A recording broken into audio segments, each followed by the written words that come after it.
সাব্বাস, তুমি মুক্ত। তুমি কি এখনো ঘুমিয়ে আছো, নাকি নিষ্প্রভ হয়ে গেছে তোমার যত চাওয়া পাওয়া? এখনো কি সেই আগের মতোই আগ্নেয়গিরি হয়ে আছো?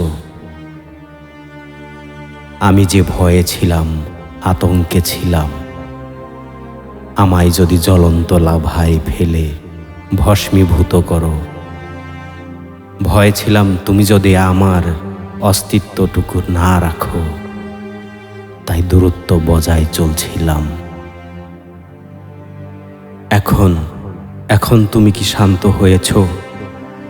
পাখিগুলো কি তোমার আকাশে উড়ে? মেঘগুলি কি তোমায় দেখে দূরে সরে যায়,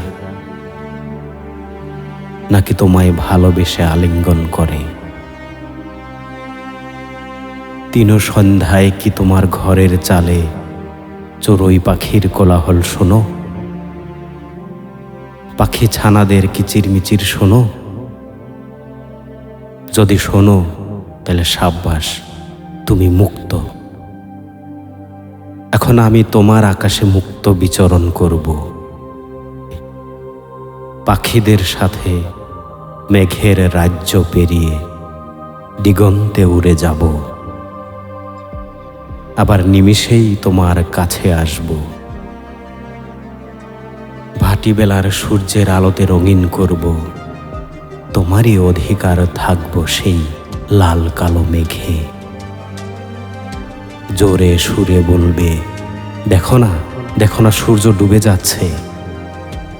আমি মাথার লম্বা কেশে হাত বুলিয়ে বলবো, না, সূর্য ডুবছে না।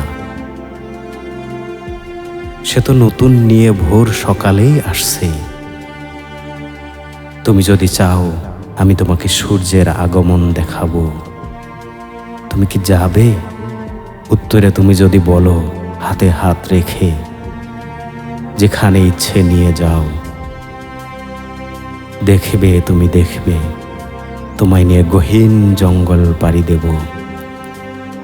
হিমালয়ের চূড়া থেকে নদী আনবো, আর পাদদেশে কুঠির সাজাবো,